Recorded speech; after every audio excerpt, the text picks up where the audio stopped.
That's why they pay athletes these fantastic salaries. I was listening to the radio the other day. They just contracted to pay one player on one team $6 million a year. Can you believe this? And why is that? It's the Roman circus.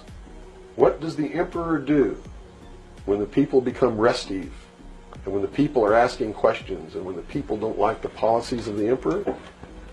He sends them to the circus. He creates a circus. He builds a giant coliseum. And he begins to throw the Christians to the lions. And he has great chariot races and football games and basketball games, all to keep the idiots preoccupied with things that don't mean anything in the scheme of the entire world, so that they don't have the time to learn what the truth is, so they don't ever get smart enough to learn how they're being manipulated, so they don't ever question the emperor. That's why they pay a player on a football team or a baseball team $1 million or $2 million or $3 million a year. It is the Roman circus. I know men who don't know anything in the world except who plays third base for the Mets, and they think that's a great accomplishment. And they meet and pat each other on the back and bond and go have cocktails and talk about what this guy that plays third base for the Mets did in last night's game. It's sad. It's really sad.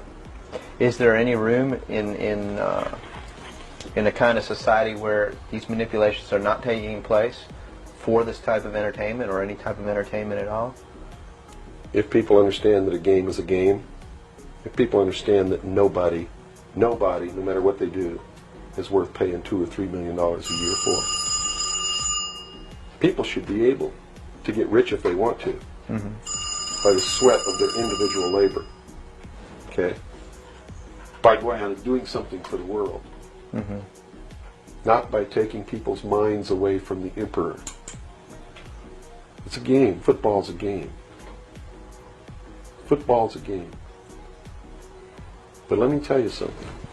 When 150 of the most powerful men and women in the world can meet in secret in Baden-Baden, Germany, and plot the fate of billions,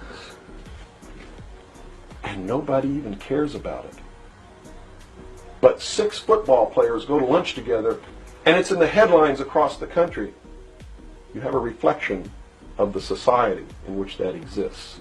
And it is a sick society that is doomed to self-destruction.